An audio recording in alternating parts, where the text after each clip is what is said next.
Okay so नमस्कार, आदाब, सत श्री अकाल। कैसे हो आप सब? आई होप आप सब बहुत बड़े रहोगे। मैं बता दूं मैं भी बहुत ज्यादा अच्छा हूं। This is professor C Aditya Sharma from Ednovate. आज अपन क्या करने वाले हैं, सुनना मेरी बात ध्यान से, मैं क्या बोल रहा हूं। आज अपन स्टार्ट करने वाले हैं बहुत ही ज्यादा beautiful the standard AS2 valuation of inventory. लेकिन उसके पहले बता दूं कि अपन कर क्या रहे हैं। अपन लोग वो बच्चे, कौन से बच्चे, प्यारे प्यारे मई 24 बच्चे एज वेल एज नवंबर 24 के बच्चों के लिए ये जो रिवीजन सीरीज चल रहा है, इसमें अपन सारे के सारे इंपॉर्टेंट कंसेप्ट, सारे के सारे इंपॉर्टेंट क्वेश्चंस एंड सारे आरटीबी क्वेश्चंस कवर करने वाले हैं। तो जो पहली बार देख रहा है करके फटाफट से पहले तो चैनल को एकदम सब्सक्राइब कर लो, वीडियो को लाइक कर लो एंड वीडियो होने के बाद कमेंट जाके ठोक डालना करके, बराबर। अच्छा, अभी तक अपन ने क्या क्या कर लिया है, अपन ने AS1 AS24 दोनों कवर कर लिया, इनके आरटीपी भी कवर कर लिया। कौन सा आरटीपी सर? मई 24। अच्छा, AS17 एंड AS18 जो है ना सर, उसको आरटीपी नहीं करा। अरे उसका आरटीपी इसलिए नहीं करा, इधर देख मेरी बात ध्यान से सुन, मैं क्या बोल रहा हूं। ये देखो एक्चुअली ना अपन ने ऐसा किया था, ये देखो ये 4 स्टैंडर्ड अपन ने कर लिए थे, उसमें अपन ने इधर देखो, इधर AS1 इसका आरटीपी हो चुका था, आपको समझ रहा है। AS18 इसका आरटीपी हो चुका था। सर कौन से आरटी की बात हो रही है? मई 24। AS24 17 मैंने बोला तो बाद में कराऊंगा, तो देख बाद में आ गया करके, ध्यान से सुन। ये देख ये वाला क्वेश्चन करके, आपको ये वाला क्वेश्चन दिख रहा है क्या? ये वाला क्वेश्चन जो है AS24 का अपन ऑलरेडी कर चुके। सर किधर कर चुके? अरे ये देख, वो प्रीवियस वीडियो में अगर आप जाके चेक करोगे ना, उसमें एक क्वेश्चन है। कौन सा वाला पता है? ये देखो ये रहा, दिख रहा है रोहिणी। इसको ना मैंने इंपॉर्टेंट मार्क कराया था। अरे वो पैसेंजर्स का कमर्शियल कार वाला, अरे याद आ रहा है? पिछले वीडियो में ऑलरेडी इसको करा दिया करके, एग्जैक्ट सेम क्वेश्चन है आरटीपी का, तो दैट इज वाई इसको अपन ने ऑलरेडी कर दिया है, इसको दोबारा करने का जरूरत नहीं है, बराबर। अच्छा, अब रहा सवाल AS17 का। AS17 में आरटीपी में मई 24 में कोई क्वेश्चन नहीं है। अरे आपको समझ रहा है? तो टेक्निकली इसका भी आरटीपी जो है ना वो हो चुका है, इसका भी आरटीपी जो है ना वो हो चुका है। तो यहाँ पे तुम्हारे 4 ब्यूटीफुल से स्टैंडर्ड हो चुके हैं, आपको प्रीवियस वीडियोस में मिल जाएंगे। Am I very clear? तो ये 4 स्टैंडर्ड का रिवीजन, इंपॉर्टेंट क्वेश्चंस, आरटीपी, संपल, आपको समझ रहा है मैं क्या बोला। अच्छा, बच्चों का मेरे को मैसेज आ रहा है, सर नोट्स का क्या हुआ? अरे बेटा, नोट जो है ना आपको पुराने वीडियोस में लिंक के नीचे भिजवा दूंगा, आपको चाहिए तो इस वीडियो के नीचे मैं डलवा दूंगा, टेंशन मत लेना करके, बराबर ना। चलो तो अपन स्टार्ट करते हैं, चलिए फटाफट से। जो भी प्रोफेसर की बुक से आपने पढ़ा हुआ है, every professor is the best professor, आप उनका बुक्स निकाल लीजिए, बराबर। अगर आप मेरे बच्चे हो तो आप मेरा टेक्स्ट बुक निकाल लीजिए। फटाफट अपन स्टार्ट करेंगे। 1 2 3 शूट। अब सुनना, AS2 वैल्यूएशन इन्वेंटरी ये जो चैप्टर है ना सर, ये जो है वो कैटेगरी बी चैप्टर है करके, बराबर ना। कैटेगरी बी चैप्टर है, एग्जाम में कभी कभार आता है, कभी कभार नहीं भी आता है ना। अच्छा, इसका जो क्वेश्चन टाइप है ना वो है प्रैक्टिकल करके, मेजरली इसमें प्रैक्टिकल क्वेश्चन आते हैं। अच्छा, इन्वेंट्री का मतलब क्या होता है, मेरी बात ध्यान से सुनना। इन्वेंट्री का मतलब होता है 3 चीजें करके। पहला, हेल्ड फॉर सेल, जिसको आप अल्टीमेटली बेचते हो, जिसको प्यार से मैं बोलता हूं फिनिश गुड्स करके, बराबर। इन द प्रोसेस ऑफ प्रोडक्शन, जिसको प्यार से मैं बोलता हूं WIP करके। And in the process of material, जिसको प्यार से मैं बोलता हूं रॉ मटेरियल करके, बराबर। इन्वेंट्री होती है 3 तरीके की। अब बचपन से अपन ने एक फॉर्मूला सीखा है, ध्यान से सुनना।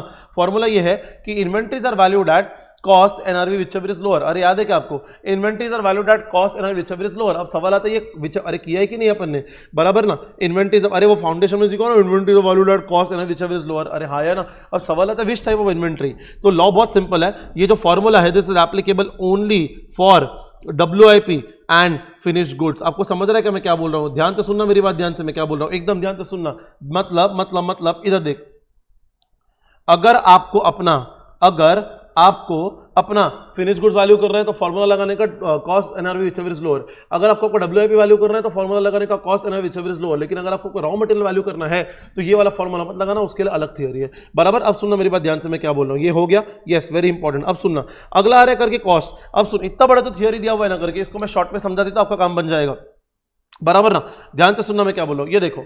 अब कॉस्ट, अगर आपको एक चीज समझ रही है, कॉस्ट जो है ना वो raw material, WIP, finish goods तीनों का होता है। अरे सीधी सी बात है ना, देख भाई, बाजार में गए 100 रुपए का मटेरियल लेकर आए, रॉ मटेरियल का भी कॉस्ट होगा, WIP का भी कॉस्ट होगा, फिनिश गुड्स का भी कॉस्ट होता है। तो जब मैं कॉस्ट की बात करता हूं, याद रखना वो तीनों के लिए एप्लीकेबल है। हाँ, लेकिन अगर मेरे को फिनिश गुड्स वैल्यू करना है, cost NRV whichever is lower, मेरे को WIP वैल्यू करना है, cost NRV whichever is lower, raw material value करना है, तो वो फॉर्मूला नहीं लगाऊंगा। हाँ, लेकिन कॉस्ट का जो जितने भी थियरी अपन कॉस्ट के लिए पढ़ने वाले ना, वो तो रॉ मटेरियल के लिए एप्लीकेबल होगा, बिकॉज रॉ मटेरियल का भी कॉस्ट तो होता ही है। अब सुनना, इतने बड़े थियरी को ना मैंने एक चार्ट फॉर्म में डाल दिया करके, ध्यान से सुनना। इधर देख, ये देख क्या बोला मैंने, बोला देख what do mean by cost. सबसे कॉस्ट का मतलब होता है 3 चीजें। सबसे पहले बात करते हैं परचेस कॉस्ट की। सर परचेस कॉस्ट क्या होता है? अच्छा देख, उसमें सबसे पहले आएगा तेरा परचेस प्राइस। बाजार में गए 100 रुपए का मटेरियल लेकर आ गए, that is the purchase price. अच्छा, ट्रेडर ने अगर कोई डिस्काउंट वगैरह दिया तो उसको लेस कर दो, कौन सा? ट्रेड कैश के दोनों। Sir you have to subtract only trade discount, you ignore the cash discount करके। अरे आपको समझ रहेगा मैं क्या बोला, because trade discount discount link to price, cash discount link to payment, inventory को कोई फर्क नहीं पड़ता, आपका पेमेंट करो। अच्छा टैक्स एंड ड्यूटीज है तो उसको आप क्या करोगे, ऐड करोगे। कौन सा, रिकवरेबल नॉन रिकवरेबल के दोनों, well you add only non recoverable, you ignore the recoverable. अच्छा देन फ्रेट चार्जेस वगैरह जो है ना उसको भी आप ऐड कर दो। अच्छा फ्रेट चार्जेस मतलब कौन सा, लोडिंग अनलोडिंग ट्रांसपोर्टेशन चार्जेस वगैरह, एंड कोई अदर डायरेक्टली एट्रीब्यूटेबल एक्सपेंसेस है, for example in transit insurance, उसको भी अपने क्या करना पड़ेगा, ऐड करना पड़ेगा, बराबर। अच्छा तो ये हो गया तुम्हारा परचेस कॉस्ट। अच्छा इसके ऊपर एक नीचे एग्जांपल मैंने बताया था करके, ये देखो फॉर एग्जांपल बेस प्राइस 100 है, बेस प्राइस मतलब परचेस प्राइस, कंसीडर कर लो, ट्रेड डिस्काउंट है माइनस कर दो, ड्यूटी एंड टैक्सेस में रिकवरेबल इग्नोर करो, नॉन रिकवरेबल ऐड कर दो, फ्रेट ऐड कर दो, इंश्योरेंस ऐड कर दो, तुम्हारा परचेस कॉस्ट आ जाएगा। अरे समझ रहे क्या मैं क्या बोल रहा हूं करके, परचेस कॉस्ट बोला मैंने, कॉस्ट नहीं बोला। अच्छा कॉस्ट के लिए अपने को कन्वर्जन कॉस्ट भी ऐड करना पड़ता है। कन्वर्जन कॉस्ट क्या है, वहां पे देखो ब्रैकेट है करके, आप ये चार्ट को ना वीडियो पॉज करके बाद में कॉपी कर लेना। अच्छा कन्वर्जन कॉस्ट मतलब क्या होता है, all cost incurred to convert raw material into finish goods, raw material को फिनिश गुड में कन्वर्ट करना है तो जो खर्चा आप इनकर करोगे उसको प्यार से बोलते हैं कन्वर्जन कॉस्ट, बराबर। अच्छा इसमें सीधी बात है मटेरियल कॉस्ट नहीं आएगा, मटेरियल तो बाजू में आ गया, तो क्या आएगा, labour, variable overheads, fix production overheads. अच्छा लेबर तो आएगा ही आएगा। अच्छा वेरिएबल ओवरहेड्स किसके ऊपर होता है, बेस्ड ऑन एक्चुअल प्रोडक्शन, जितना आप एक्चुअली प्रोडक्शन करोगे, for example electricity variable overheads करके, जितना आप इलेक्ट्रिसिटी कंज्यूम करोगे उतना एक्चुअली आपका बिल आएगा। अच्छा फिर आता है तुम्हारा fix production overheads, fix production based on normal capacity actual production whichever is higher. अच्छा इसको समझाने का मैंने क्लास में एग्जांपल दिया था कि देख बेटा फॉर एग्जांपल तेरा फिक्स ओवरहेड्स 1 लाख है ना, तेरी क्लास एक क्लासरूम है, उसका कैपेसिटी 1 लाख बच्चों की है, लेकिन एक्चुअली 50,000 बच्चे हैं, तो थोड़ी अपन 50,000 बच्चों से रेंट रिकवर करेंगे, बराबर। कैपेसिटी 1 लाख की है ना, तो 1 लाख बच्चों से करेंगे तो व्हिचएवर इज हायर कर देंगे, आंसर भी 1 lakh, 20 lakh divide 1 lakh is 10 is 20, बराबर ना। अच्छा दूसरा एग्जांपल ध्यान से सुनने का, ये देख अभी लेट अस से ईयर 2 में तेरा फिक्स ओवरहेड्स कितना है, 20 लाख है करके, normal capacity 1 lakh but actual production is 2 lakh करके। अभी कैपेसिटी 1 लाख है लेकिन 2 लाख बच्चे आ गए, तो 1 लाख से क्यों रिकवर करेंगे, पूरे के पूरे 2 लाख से करो, that is why you do divide by 2 lakh और तेरा आंसर आ जाएगा 10 पर यूनिट, मतलब in short is normal capacity actual production whichever is higher, याद रखना। अब सुनना मेरी बात ध्यान से, मैं क्या बोल रहा हूं, बराबर ठीक है, ये भी हो गया। अच्छा अब आता है तुम्हारा अदर कॉस्ट, अदर कॉस्ट मतलब क्या होता है करके, आप ब्रैकेट में लिख सकते हो all other cost incurred to make the product ready for use करके, एग्जांपल डिजाइन कॉस्ट करके, बराबर खत्म। तो इतना बड़ा जो आपको दिख रहा है ना करके वो थियोरी है, अरे ये रहा, बराबर मैंने एकदम शॉर्ट में चार्ट में समझा दिया। अरे समझता है क्या, तो आप एक काम करो, बराबर मस्त ये चार्ट को ना जिसके पास नहीं है करे कॉपी कर लो वीडियो पॉज करके,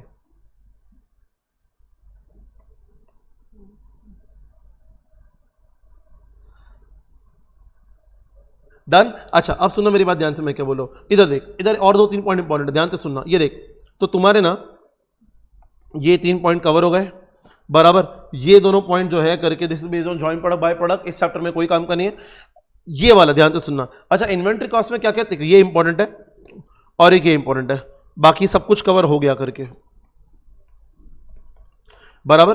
अच्छा ये दोनों जो पॉइंट्स है ना ये वाले, that is based on joint product by product chapter करके इन कॉस्टिंग, आपको आप ये रीड कर लो आपको समझ जाएगा। सुन मेरी बात ध्यान से, ये वाला काम का चीज है। ये देख बोलता है इन्वेंट्री के कॉस्ट में क्या क्या चीज नहीं आती, मैंने बोला देख एडमिन कॉस्ट नहीं आता, सेलिंग एंड डिस्ट्रीब्यूशन ओवरहेड नहीं आता, अबनॉर्मल वेस्टेज नहीं आता करके, सीधी बात आप कॉस्ट शीट बनाते हो, आप प्राइम कॉस्ट में तीनों कंसिडर नहीं करते, स्टोरेज कॉस्ट भी नहीं आता, लेकिन यहाँ पे एक लाइन लिखना करके, बराबर। स्टोरेज कॉस्ट में एक चीज याद रखना, यहाँ पे लिखना इफ नेसेसरी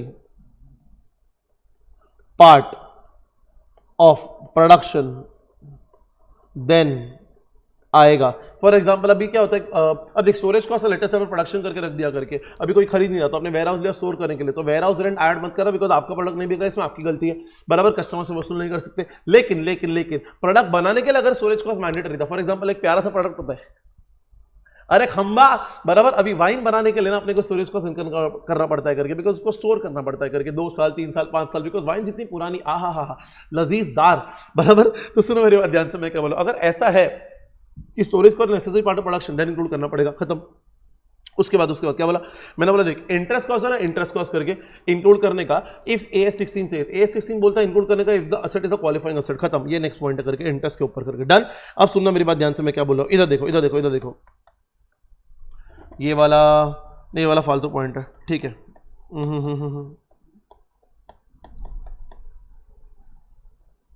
हाँ अब सीधा इसके ऊपर आ जाओ, सुनो मेरी बात ध्यान से, मैं क्या बोल रहा हूं। अब देख अगला पॉइंट रहा एनआरवी मतलब क्या होता है, मेरी बात ध्यान से सुनना। अगर आपको याद होगा inventory is valued at cost NRV whichever is lower, ये खाली फिनिश गुड्स और डब्ल्यूआईपी के लिए था, उसी फॉर्मूला के अंदर था एनआरवी, तो सीधी बात है वो भी फिनिश गुड्स एंड डब्ल्यूआईपी के लिए होगा, बराबर ना। तो देख यहाँ पे लिखा भी है NRV for finish goods and WIP only करके। NRV कैसे निकालते हैं अपन बोलते देख, जो भी सेलिंग प्राइस है उसको ले लो, एग्जांपल 250 रुपया, कोई कमीशन वगैरह ब्रोकरेज आपको देना पड़ा तो आपके हाथ में 250 नहीं आएगा, उससे कम आएगा। लेटेस्ट आपको 10 रुपये देना पड़ा तो हाथ में कितना आएगा 240। लेटेस्ट से आपको आपने ना फॉर एग्जांपल WIP को फिनिश गुड में कंप्लीट कन्वर्ट किया करके, तो WIP को फिनिश गुड में कंप्लीट करने के लिए आपका 100 रुपये और लगा, तो कहने से आपके हाथ में आप 240 भी नहीं आएगा, 140 आ जाएगा, तो 100 रुपये और कम कर दो, दैट इज NRV करके। याद रखना the estimated cost of completion is only for WIP करके, बराबर। फिनिश गुड तो ऑलरेडी कंप्लीट होता है, उसको कंप्लीट करने की जरूरत नहीं है। WIP को फिनिश गुड में कंप्लीट करना पड़ा तो 100 रुपये आपको और माइनस करने पड़ेंगे, दैट इज और NRV। अब सुनो मेरी बात ध्यान से, मैं क्या बोल रहा हूँ देख, अब यहाँ पे ना आप एक लाइन लिखो करके, यहाँ पे एक लाइन लिखो, रिमार्क करके एक लाइन लिखो, बराबर। एक लाइन लिखो, फिर मैं आपको 2 एग्जाम्पल देता हूँ। लिखो, लाइन ये है कि valuation shall be done on the basis of item by item principle. क्या बोला मैंने बोला सुनो मेरी बात ध्यान से, मैं क्या बोल रहा हूँ, valuation shall be done on the basis of item by item principle. मतलब सुनो, एग्जांपल नंबर 1 ध्यान से सुनना, मैं क्या बोल रहा हूँ। ये देखो, ये कंपनी है गड़ा इलेक्ट्रॉनिक्स में 3 अलग अलग तरीके के क्वांटिटी है, 3 अलग तरीके के प्रोडक्ट्स है, टीवी, फ्रिज एंड AC, उनका रिस्पेक्टिव कॉस्ट दिया हुआ है, NRV दिया हुआ है करके।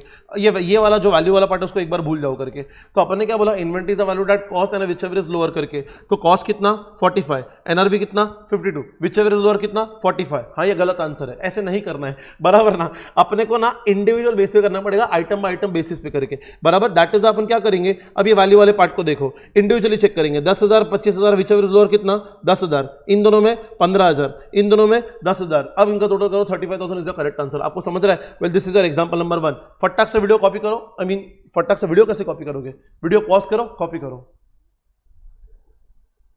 बराबर। अब सुनो मेरी बात ध्यान से, मैं क्या बोलूं, ये देख, अब आ रहा है एग्जांपल नंबर 2, मेरी बात ध्यान से सुनना। एग्जांपल नंबर 2 में क्या है, लेट अस से ये तीनों टीवी था करके, बराबर। क्या बोला मैंने बोला ये तीनों जो है ना वो टीवी था करके, तीनों LG कंपनी का 32 इंच का ब्लैक कलर का टीवी है करके। अब टोटलिटी बेस पे कर सकते हैं कि नहीं, ये एब्सोल्युटली कर सकते हैं, देख एकदम एब्सोल्युटली कर सकते हैं। अब अपन क्या बोलेंगे, cost and whichever is lower, तो क्या आ जाएगा तुम्हारा 45,000 करके। आपको समझ रहा है कि मैं क्या बोल रहा हूं? देख लॉ बहुत सिंपल है, लॉ बहुत सिंपल है, बोलता है देख, if the inventories are distinct, if the inventories are distinct, distinct मतलब डिफरेंट, तो आपको अलग अलग करने का। तो एग्जांपल नंबर 1 का हेडिंग आप दे दो, if the inventories are distinct, अलग अलग करने का। लेकिन यहां पे example number 2, if the inventories are not distinct,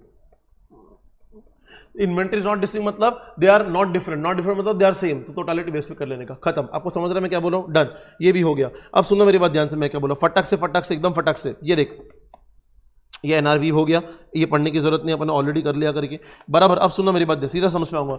सबसे पहले क्वेश्चन नंबर 1 इंपॉर्टेंट करके, ये देख क्या लिखा हुआ है आपको ना, ABCD दिया हुआ है, कॉस्ट दिया हुआ है, NRV दिया हुआ है। आपको बोला है find out the value of inventories if individual item are distinct. Distinct है तो कहना है आप अलग अलग करोगे, individual item are not distinct कहने से फिर तो आप ये टोटलिटी बेस पे कर लोगे। आपको समझ रहा है क्या? खत्म, क्वेश्चन नंबर 1 इज डन। अब सुन मेरी बात ध्यान से, मैं क्या बोलूं, ये देख, अभी और एक मस्त वाला क्वेश्चन मेरे को कराने का, अरे सारे इंपॉर्टेंट करा डालूंगा। हाँ, क्वेश्चन नंबर 5, ये देखो क्वेश्चन नंबर 5, देखो आपको क्या बोला है, बोलता है cost of partly finish unit is 250, बराबर। मतलब पार्टली फिनिश यूनिट मतलब WIP, बराबर। देख आपको क्या बोला है, ध्यान से सुन, इधर देख, WIP का कॉस्ट दिया 150 करके, बराबर। अच्छा, फिर क्या बोला है, unit can be finish next year by further expenditure of 100, finish unit can be sold 250 subject to payment of 4% brokerage, determine the value of inventory. अरे WIP का वैल्यू के लिए मेरे को चाहिए होता है cost and whichever is lower, मेरे पास कॉस्ट है, मेरे को NRV का डेटा भी दिया हुआ है। सुन मेरी बात ध्यान से, देख NRV का डेटा कैसा आएगा, मैं बोलूंगा सेलिंग प्राइस कितना 250, उसमें से ब्रोकरेज वगैरह माइनस कर दूंगा, 250 का 4% that is 10, cost of completion minus कर दूंगा कितना 100, मेरे को आ गया NRV कितना 140। आपको समझ रहा है, कॉस्ट कितना था 150, व्हिचएवर इज लेस, आंसर क्या हो जाएगा 140, खत्म। ये वाला क्वेश्चन भी हो गया। Question number 5 again important question, अरे तुमको समझ रहा है भाई, धड़ाधड़ धड़ाधड़ धड़ाधड़ धड़ाधड़ धड़ाधड़, बिल्कुल नहीं रुकने वाला मैं, फटाफट फटाफट फटाफट करने का, ये सारे नोट्स मिल जाएंगे सामने रखने का। अरे सबको समझ रहा है, अपने एग्जाम में काफी कम टाइम बाकी, अपने को इसी रैपिड स्पीड से करना पड़ेगा। आपको समझ रहा है कि नहीं मैं क्या बोल रहा हूं? डन। अब सुनना मेरी बात ध्यान से, मैं क्या बोल रहा हूं। चलो next question guys, next question. हाँ, अब सुनना मेरी बात ध्यान से, ये देखो, ये एक मस्त चीज में लिखाता हूं, ये देखो अगला, shortcut for valuation of material करके, बराबर। अच्छा, उसके पहले एक सम कराओ क्या, बता दूंगा एक सम करा दो क्या प्लीज, फिर मटेरियल के ऊपर ही 2 सम्स है and that's it, the standard is over. भाई भाई भाई भाई भाई, अरे इतना ही तुम्हारा भाई हार्ड है, कांदे का मलाड़ है, फटाफट करने का। अब सुनो मेरी बात ध्यान से, एक और सम कराता हूं, फिर ये थ्योरी कराता हूं। चलो ये वाले क्वेश्चन पे आओ,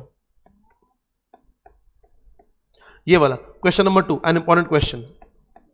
भाई सारे इंपॉर्टेंट क्वेश्चन, ऐसे क्वेश्चन जिसको किए बिना आप एग्जाम में करके मतलब बिना इसको किए आप एग्जाम में जा ही नहीं सकते, सिंपल एज दैट। अब सुनो मेरी बात ध्यान से, देखो क्या बोला है। बोला है अनिल फार्मा ने 16,000 केजी ऑर्डर किया एट 160 पर यूनिट। अब तूने 16,000 केजी ऑर्डर किया ना, तेरे को सामने वाले को 16,000 केजी के हिसाब से पेमेंट करना ही पड़ेगा।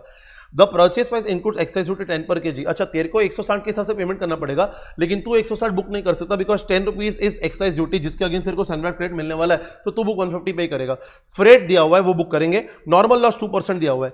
Company actually 15,500। अगर आप कैलकुलेटर लोगे 16,000 माइनस 2% करोगे तो आपको आना चाहिए 15,680। मतलब आपके गोडाउन में इतना तो पहुंचना ही चाहिए, लेकिन एक्चुअली कितना पहुंचा 15,500। तो बैलेंस 180 क्या है पता है, ये है तुम्हारा अबनॉर्मल लॉस। ये क्या है तुम्हारा abnormal loss, 180 is your abnormal loss करके। आपको समझ रहा है। अच्छा आपके एक्चुअली हाथ में है 15,500, लेकिन आपने कंज्यूम इतना ही किया करके, तो डिफरेंस क्या है, डिफरेंस है तुम्हारा 1900 केजी करके। अच्छा अरे तुमको समझ रहा है कि मैं क्या बोला, 1900 केजी क्लोजिंग स्टॉक। बोला compute value, compute cost of inventory under AS2 and the amount of abnormal loss. अब सुनना मेरी बात ध्यान से, मैं क्या बोल रहा हूं, इधर देखो क्या लिखा है। पानी पी लेता हूं, पी लूं, तुम भी पी लो, रुको।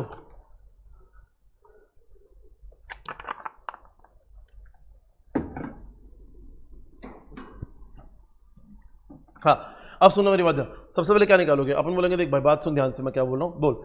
सबसे पहले टोटल क्वांटिटी कितना 16,000, उसमें से नॉर्मल लॉस क्वांटिटी माइनस कर दोगे जो 2% है, आपको आ जाएगा एक्सपेक्टेड क्वांटिटी।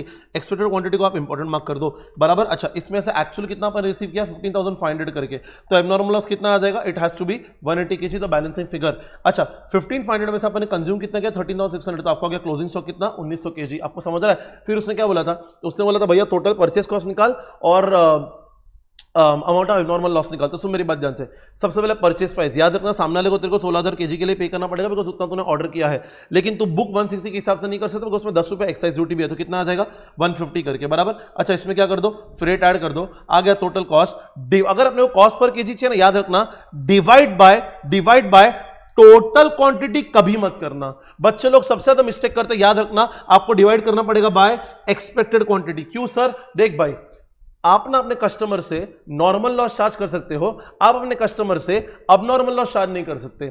अगर आपने डिवाइड किया बाय 16,000, इसका मतलब यह है कि ना ही आपने नॉर्मल लॉस चार्ज किया, ना ही आपने अबनॉर्मल लॉस चार्ज किया। अगर आपने डिवाइड किया बाय 15,680, इसका मतलब यह है कि आप अपने कस्टमर को नॉर्मल लॉस के लिए चार्ज कर रहे हो, बराबर कि नहीं। वो उल्टा वर्क करता है करके, नॉर्मल लॉस के लिए चार्ज करें तो उसको हटा दे।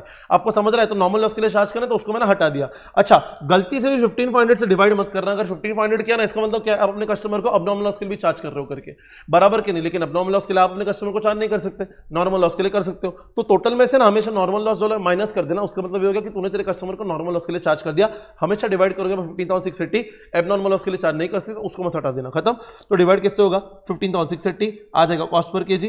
वैल्यू ऑफ क्लोजिंग स्टॉक कितना आ जाएगा, अपन बोलेंगे 1900 KG into 162 and abnormal loss 180 KG into 162, खत्म। ये वाला सम भी हो गया। Very very very important from exam perspective. और आपको समझ रहा है कि मैं क्या बोल रहा हूं, डन। अब सुनना, शॉर्टकट फॉर वैल्यूएशन मटेरियल, इसको ना आप मेरे साथ लिख लो करके, एकदम शॉर्टकट है करके, ध्यान से सुनना। अरे मैंने आपको बताया था ना फिनिश गुड का वैल्यूएशन, WIP का वैल्यूएशन अपने सीख लिया, मटेरियल का नहीं सीखा तो अभी हम सीख रहे। देखो check valuation of finished goods,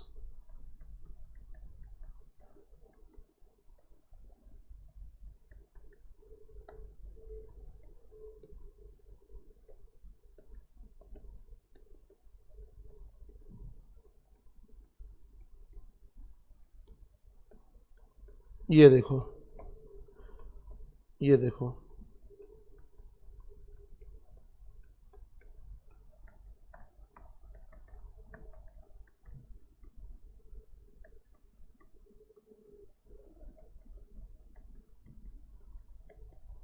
खत्म।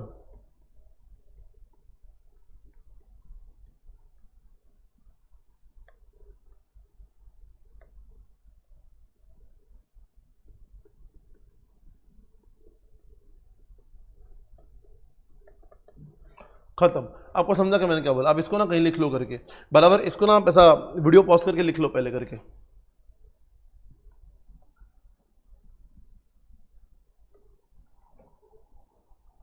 आपको समझ रहा है मैं क्या बोल रहा हूँ करके, बराबर। ध्यान से सुनना मैं क्या बोल रहा हूँ। देख, अगर आपको ये जानना है कि मटेरियल कैसे वैल्यू करो तो आपको ये चेक करना पड़ेगा कि फिनिश गुड्स कैसे वैल्यू करने का, बराबर। तो फिनिश गुड्स वैल्यू कैसे होता है, cost and whichever is lower. अब सुनना, if finish goods valued at cost, value raw material at cost, if finish goods valued at NRV, so value raw material at cost और replacement cost whichever is lower. अब सुनना मेरी बात ध्यान से, मैं क्या बोल रहा हूँ, ध्यान से सुनना। अब next question, very very very important question, ये वाला क्वेश्चन नंबर 3, वेरी इंपॉर्टेंट।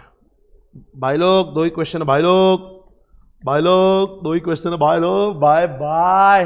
अब सुनो मेरी बात ध्यान से, इधर देख लोग, सुनो, देखो क्या बोला, calculate the value of raw material and the closing stock based on following information. सबसे पहले इसको अंडरलाइन करो, आपको रॉ मटेरियल एक्स का डेटा दिया हुआ है करके, बराबर। आपको वैल्यू ऑफ रॉ मटेरियल भी निकालना है एंड क्लोजिंग स्टॉक मतलब फिनिश गुड भी निकालना है करके, बराबर।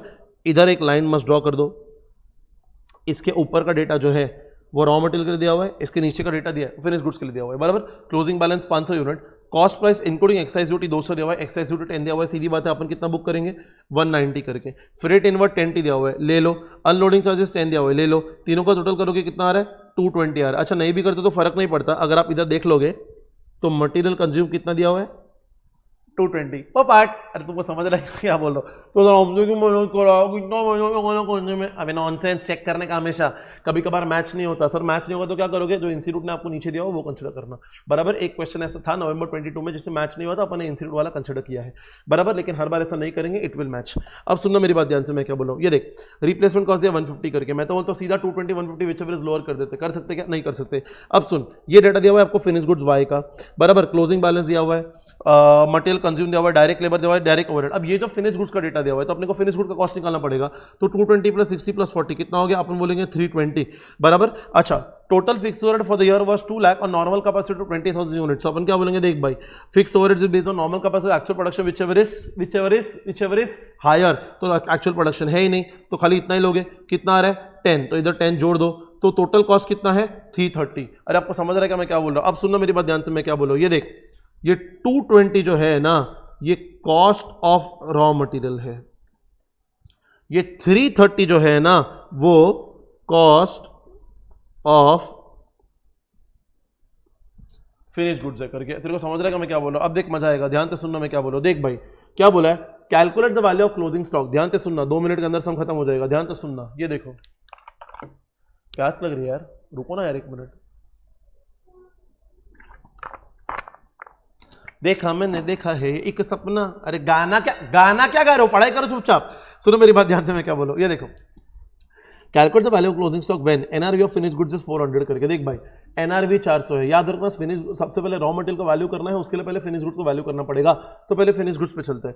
फिनिश गुड्स का कॉस्ट 330 है, एनआरवी 400 है, व्हिचएवर इज लोअर करेंगे तो कितने पे वैल्यू करेंगे 330। अरे बराबर कि नहीं, मतलब you are valuing your finish goods at 330, yes no, yes sir absolutely, why not, अरे बराबर कि नहीं। तो आपका जो रॉ मटेरियल किस पे वैल्यू करोगे, वो अपने कॉस्ट पे वैल्यू होगा, कॉस्ट कितना है 220, तो जो भी रिस्पेक्टिव यूनिट्स है दोनों को मल्टीप्लाई कर लेना, खत्म।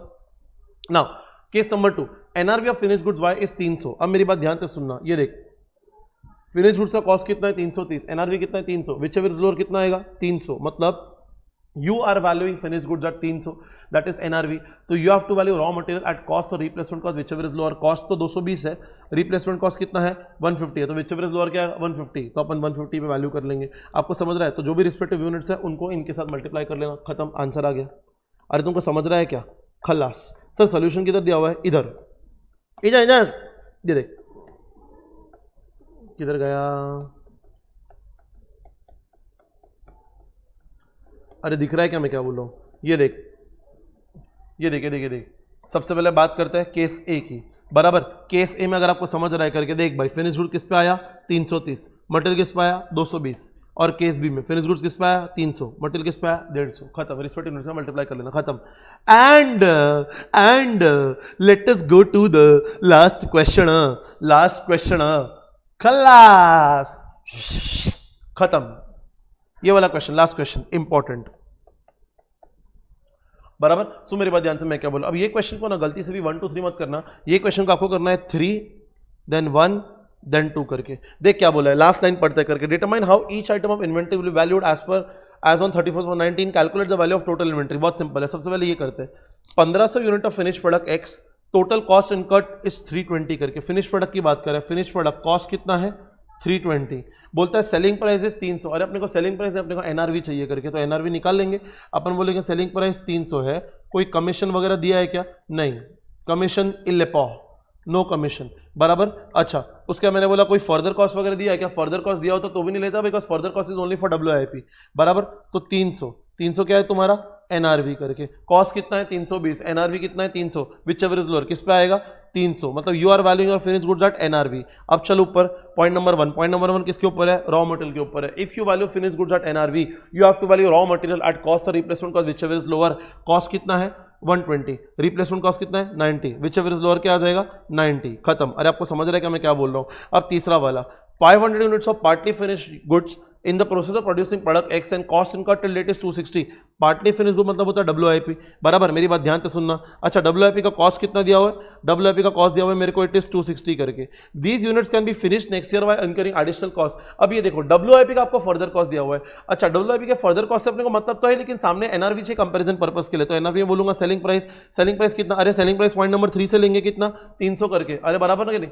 सो WIP जब बिकेगा तो फिनिश गुड्स बन के बिकेगा ना, तो कितने बेचोगे, अपन बोलेंगे 300 में बेचेंगे करके, तो सेलिंग प्राइस कितना 300, लेस कमीशन ब्रोकरेज है क्या, नहीं है करके, पॉइंट नंबर 2 में भी नहीं है, पॉइंट नंबर 3 में भी नहीं है। एंड देन उसके बाद अपन बोलेंगे फर्दर कॉस्ट कितना दिया हुआ है 360 दिया हुआ है, सॉरी, तो कितना आ जाएगा 240 करके। अच्छा, कॉस्ट कितना है 260, एनआरवी कितना है 240, विच एवर इज लोअर कितना है 240, तो कितने पे आएगा 240, खत्म, दैट्स इट, सीधी बात है। जो भी रिस्पेक्टिव यूनिट है उसके बाद मल्टीप्लाई कर लेना। अब सुनो मेरी बात ध्यान से, मैं क्या बोल रहा हूँ, इधर देख, इसका मैं आपको सोल्यूशन दिखा देता हूँ। अरे दिखता है क्या करके, अरे दिखता है क्या मैं क्या बोल रहा हूँ करके, बराबर। देखो, फिनिश गुड्स को वैल्यू किया एनआरवी पे, रॉ मटेरियल का वैल्यू किया रिप्लेसमेंट कॉस्ट पे, एंड WIP भी आ गया एनआरवी पे करके। आपको समझ रहा है, अरे समझ रहा है। जो भी रिस्पेक्टिव यूनिट्स उसके बाद मल्टीप्लाई कर लिया करके, डिटेल में सोल्यूशन दिया हुआ है करके, आपको ना मतलब समझ में आना चाहिए, डिटेल में तो आपको समझ ही जाएगा। अगर आपको मतलब समझ गया, डन, खत्म। इतने क्वेश्चंस किए बिना आप अपने एग्जाम में नहीं जा सकते मतलब नहीं जा सकते। लेटेस्ट से अगर आप फर्स्ट टाइम पढ़ रहे हो, आप बोल रहे हो कि सर मेरा अकाउंटिंग स्टैंडर्ड बहुत ज्यादा वीक है, सर पढ़ा ही नहीं करके, सच्ची बोलो सर टाइम ही नहीं मिला। अरे कोई बात नहीं बेटा, जो हो गया वो हो गया, अभी अपन क्या कर सकते हैं, कुछ कर सकते हैं क्या अपन, नहीं, राइट, तो अभी पढ़ ले, बराबर। सो अभी आप मेरे वीडियोस देख लो, आपका काम बन जाएगा, डोंट वरी। इतना आप मिनिमम करके चले जाना जितना मैं आपको करा रहा हूँ, आप पक्का पास तो हो ही जाओगे in my opinion, don't worry. अगर आपने थोड़ी ढंग से मेहनत की रहेगी तो एग्जामिनेशन भी इजीली आ जाएगा। आपको समझ रहा है मैं क्या बोल रहा हूँ करके। सो मेरा ओपिनियन, अगर आप 0 पे भी हो, आप इतना कर लो, आपका इजीली पास तो आप हो ही जाओगे, एंड आपको एग्जामिनेशन भी आ जाएगा अगर आपने थोड़े ढंग से मेहनत कर ली तो, थोड़े और क्वेश्चंस प्रैक्टिस कर लिए तो। Do not worry at all, ये नोट्स वगैरह RTPs वगैरह सब मैं डिस्क्रिप्शन बॉक्स में डाल दूंगा, प्लीज हैव फेथ इन मी। आपको समझ रहा है मैं क्या बोल रहा हूँ, सिर्फ और सिर्फ प्लीज पढ़ते रहो, डन। अभी एक लास्ट क्वेश्चन तुम्हारा बचता है RTP का, RTP चेक कर लेते हैं AS2 के ऊपर कोई क्वेश्चन है कि नहीं है करके। देख भाई, ये इंट्रोडक्शन उन्होंने दिया हुआ है, फ्रेमवर्क दिया हुआ है, एप्लीकेबिलिटी दिया हुआ है, बराबर। AS3 के ऊपर क्वेश्चन है, देन AS18 के ऊपर क्वेश्चन है, 24 के ऊपर है, 13 के ऊपर है, 16 के ऊपर है, बराबर। देन 19 लीजेस के ऊपर है, अमालगमेशन के ऊपर है, 15 एम्प्लॉय बेनिफिट्स AS4 के ऊपर है, 7 के ऊपर है, 9 के ऊपर है, बराबर। 21 देन कंपनी फाइनल अकाउंट्स वगैरह चैप्टर आ गया, मतलब ओके बाय बैक, मतलब आप AS2 के ऊपर भी क्वेश्चन यहाँ पे नहीं है। आपको समझ रहा है मैं क्या बोल रहा हूँ, दैट्स इट। विद दिस तुम्हारा AS2 भी होता है स्वाहा विथ RTP, बिकॉज RTP में कोई क्वेश्चन ही नहीं है। अरे समझ रहा है विनोद, तो समझ रहे तो ऐसा करना।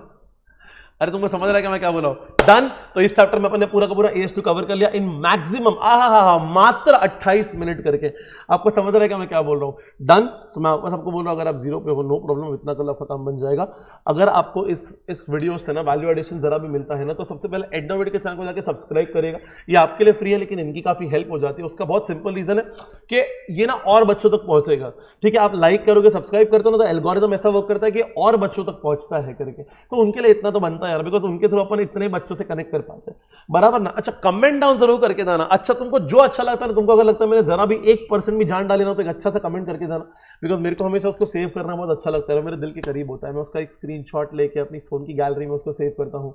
लाइफ में जब लो फील करता हूँ तो उसको देखता हूँ कि हाँ यार, मेरे बच्चे ने मेरे को इतना अच्छा बोला था यार, क्यों लो फील कर रहे, वापस खड़े हो जाकर बाउंस बैक करके, बराबर ना, वापस अपन पढ़ाना चालू कर देता है। तो मेरे लिए एक मोटिवेशन फैक्टर वर्क करता है, ठीक है। सो उतना प्लीज़ कमेंट डाउन जरूर कीजिएगा तो मैं उसको सेव कर पाऊँ, और उसमें मेरा स्वार्थ भी है बिकॉज वो और बच्चों तक पहुंचेगा तो वो लोग भी देख पाएंगे। अगर कोई बेचारा गरीब बच्चा है जिसने क्लासेस नहीं किया उस तक ये नोट्स पहुंच जाएंगे, मेरे वीडियोस पहुंच जाएंगे, तो उसका काम बन जाएगा।